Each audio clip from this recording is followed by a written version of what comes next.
ಶ್ರೀ ಗಣಪತಿ ಶಾರದಾ ಗುರುಭ್ಯೋ ನಮಃ. ಕೂಜಂತಂ ರಾಮ ರಾಮೇತಿ ಮಧುರಂ ಮಧುರಾಕ್ಷರಂ ಆರುಹ್ಯ ಕವಿತಾ ಶಾಖಂ ವಂದೇ ವಾಲ್ಮೀಕಿ ಕೋಕಿಲಂ. ಶ್ರೋತೃಗಳಿಗೆ ಶ್ರೀ ಚಾಮರಾಜೋಕ್ತಿ ವಿಲಾಸವೆಂಬ ಕನ್ನಡ ರಾಮಾಯಣದ ಅಯೋಧ್ಯ ಕಾಂಡದಲ್ಲಿ ಚಿತ್ರಕೂಟ ಪರ್ವತದ ವರ್ಣನೆ ಎಂಬ 94ನೆಯ ಅಧ್ಯಾಯಕ್ಕೆ ಸ್ವಾಗತ.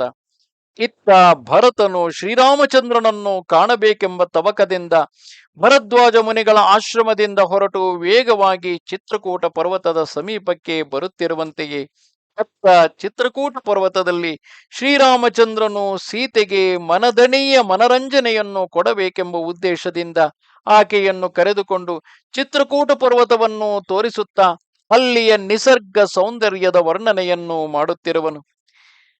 ಇತ್ತ ಭರತನ ಜ್ಯೇಷ್ಠ ಭ್ರಾತೃವಾದ ಶ್ರೀರಾಮನು ಚಿತ್ರಕೂಟ ಪರ್ವತದಲ್ಲಿದ್ದುಕೊಂಡು ಒಂದು ಸಮಯದಲ್ಲಿ ಸೀತಾದೇವಿಯ ಮನಸ್ಸಿಗೆ ಸಂತೋಷ ಉಂಟು ಮಾಡಬೇಕೆಂಬ ಬುದ್ಧಿಯಿಂದ ಆ ಪರ್ವತದಲ್ಲಿ ದೃಷ್ಟಿಯನ್ನಿರಿಸಿ ದೇವೇಂದ್ರನು ಶಚೀದೇವಿಯೊಡನೆ ಇಷ್ಟಾಲಾಪಗಳನ್ನು ಮಾಡುವಂತೆ ತನ್ನ ಪ್ರಾಣಕಾಂತೆಯಾದ ಆ ದೇವಿಯನ್ನು ಕುರಿತು ಹೀಗೆ ನುಡಿದನು.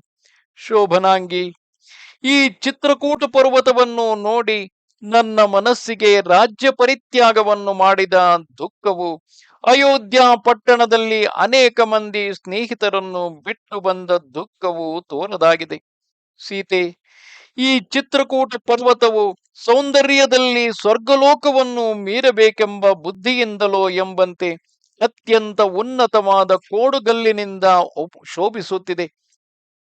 ಈ ಪರ್ವತದ ತಪ್ಪಲುಗಳನ್ನು ನೋಡಿದರೆ ಕೆಲವು ಬೆಳ್ಳಿಯಂತೆ ಕಾಣಿಸುತ್ತಿದೆ, ಕೆಲವು ಅತ್ಯಂತ ಕೆಂಪಾಗಿ ತೋರುತ್ತಿವೆ, ಕೆಲವು ಹೊಂಬಣ್ಣವಾಗಿ ಕಾಣಿಸುತ್ತಿವೆ, ಕೆಲವು ಪಚ್ಚೆಯ ವರ್ಣವಾಗಿಯೂ, ಕೆಲವು ಪುಷ್ಯರಾಗ ರತ್ನಕಾಂತಿಯುಳ್ಳವಾಗಿಯೂ, ಕೆಲವು ತಾಳೆಯ ಪುಷ್ಪದ ಕಾಂತಿಯುಳ್ಳವಾಗಿಯೂ, ಕೆಲವು ನಕ್ಷತ್ರ ಕಾಂತಿಯುಳ್ಳವಾಗಿಯೂ, ಕೆಲವು ಪಾದರಸದ ಕಾಂತಿಯುಳ್ಳವಾಗಿಯೂ, ಕೆಲವು ಗೈರಿಕಾದಿ ಧಾತುಮಯವಾಗಿಯೂ ಒಪ್ಪುತ್ತಿವೆ. ಈ ಪರ್ವತವು ಹಿಂದೆಂದಿಗೂ ಕಣ್ಣಿಗೆ ಬೀಳದಿರುವ ನಾನಾ ಮೃಗ ಪಕ್ಷಿಗಳಿಂದ ಇಟ್ಟಣಿಸಿದೆ. ಮಾವು, ನೇರಳೆ, ಅಮ್ಮಟೆ, ಸಜ್ಜರಸ, ಲೋದ್ರ, ಹಲಸು, ಬಿಲವ, ಅಂಕೋಲೆ, ತೆಂಗು, ಎಲವತ್ತ, ಆಲ, ಕೆಂಡಸಂಪಿಗೆ, ತಿಲ, ನೆಲ್ಲಿ, ಬಿದಿರು, ಬೆತ್ತ, ನಿಂಬೆ, ಹತ್ತಿ ಮೊದಲಾದ ಮರಗಳಿಂದಲೂ ಪುಷ್ಪ ಫಲಗಳಿಂದಲೂ ಇಟ್ಟಣಿಸಿರುವ ವನದಿಂದ ಕೂಡಿ ಈ ಚಿತ್ರಕೂಟ ಪರ್ವತವು ಮನೋಹರವಾಗಿದೆ. ಈ ಪರ್ವತದ ತಪ್ಪಲುಗಳಲ್ಲಿ ಕಾಮಧೇನುವಿಗೆ ಸಮಾನವಾದ ಗೋ ಸಮೂಹಗಳು ಅಮೃತಕ್ಕೆ ಸಮಾನವಾದ ಕಶೀರವನ್ನು ಕರೆಯುತ್ತಿವೆ. ಕಿನ್ನರ ಕೆಂಪುರುಷರೆಂಬ ದೇವತಾ ವಿಶೇಷಗಳು ಸ್ತ್ರೀ ಪುರುಷರು ಒಟ್ಟುಗೂಡಿ ಸಂಚಾರ ಮಾಡುತ್ತಿರುವರು. ವಿದ್ಯಾಧರ ಸ್ತ್ರೀಯರು ಕೆಂದಾವರೆಯ ಪುಷ್ಪಗಳುಳ್ಳ ಕೊಳಗಳಲ್ಲಿ ತಾವು ಉಟ್ಟ ವಸ್ತ್ರಗಳನ್ನು ಮರದ ಕೊಂಬೆಗಳಲ್ಲಿರಿಸಿ ಜಲಕ್ರೀಡೆಯನ್ನು ಮಾಡುತ್ತಿರುವರು. ಈ ಪರ್ವತವು ತನ್ನ ತಪ್ಪಲುಗಳಲ್ಲಿ ಬೀಳುವ ನಿರ್ಜರೋದಕದಿಂದ ಮದ ಸುರಿಯುತ್ತಿರುವ ಗಜರಾಜನಂತೆ ಒಪ್ಪುತ್ತಿದೆ. ಗುಹೆಗಳ ಬಾಗಿಲುಗಳಿಂದ ಹೊರಡುವ ತಂಗಾಳಿಯು ಪಲ್ಲವಿತವೂ ಪುಷ್ಪಿತವೂ ಆದ ಮರಗಳ ಕೊಂಬೆಗಳನ್ನು ಕೊಡಹಿಕೊಂಡು ಪರಿಮಳಯುಕ್ತವಾಗಿ ಬೀಸುತ್ತಾ ಮನುಷ್ಯರ ಮನಸ್ಸನ್ನು ಅಪಹರಿಸುತ್ತದೆ. ಇಂತಹ ಮನೋಹರವಾದ ಪರ್ವತದ ವನದಲ್ಲಿ ನಿನ್ನೊಡನೆಯೂ ಲಕ್ಷ್ಮಣನೊಡನೆಯೂ ಎಷ್ಟು ವರುಷಗಳಿದ್ದರೂ ನನ್ನನ್ನು ಶೋಕವು ಸೇರಲಾರದು.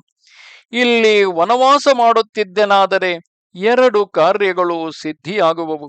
ನಮ್ಮ ತಂದೆಯಾದ ದಶರಥರಾಯನ ಆಜ್ಞೆಯನ್ನು ಮೀರದೆ ಆತನ ಋಣವನ್ನು ತೀರಿಸುವುದೊಂದು ಕಾರ್ಯ, ಭರತನ ಮನಸ್ಸಿಗೆ ಹಿತವನ್ನು ಉಂಟು ಮಾಡುವುದು ಮತ್ತೊಂದು ಕಾರ್ಯ.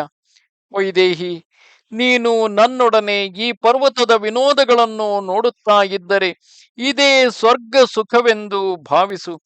ನಮ್ಮ ವಂಶದ ರಾಜರು ತಮ್ಮ ಸ್ತ್ರೀ ಸಮೇತರಾಗಿ ವನಕ್ಕೆ ಬಂದು ವಾನಪ್ರಸ್ಥಾಶ್ರಮವನ್ನು ಕೈಗೊಂಡು ಪರ್ವತದ ತಪ್ಪಲುಗಳಲ್ಲಿ ವಾಸ ಮಾಡಿ ಸಾಯಂಕಾಲದಲ್ಲಿ ಅಗ್ನಿಹೋತ್ರಗಳನ್ನು ಮಾಡಿ ರಾತ್ರಿಗಳಲ್ಲಿ ಜ್ಯೋತಿರ್ಲತೆಗಳಿಂದಲೂ ಗೈರಿಕಾದಿ ಧಾತುಗಳಿಂದಲೂ ಪ್ರಕಾಶಮಾನವಾಗಿ ಬೆಳಗುತ್ತಿರುವ ಪರ್ವತಗಳನ್ನು ನೋಡುತ್ತಾ ಸುಖವಾಗಿರುವರು. ಈ ಚಿತ್ರಕೂಟ ಪರ್ವತದ ತಪ್ಪಲುಗಳಲ್ಲಿ ನಾನಾ ವಿಧವಾದ ಫಲಗಳಿವೆ. ವಿಕಸಿತವಾದ ಕಮಲಗಳುಳ್ಳ ಕೊಳಗಳು ಅನೇಕವಾಗಿವೆ.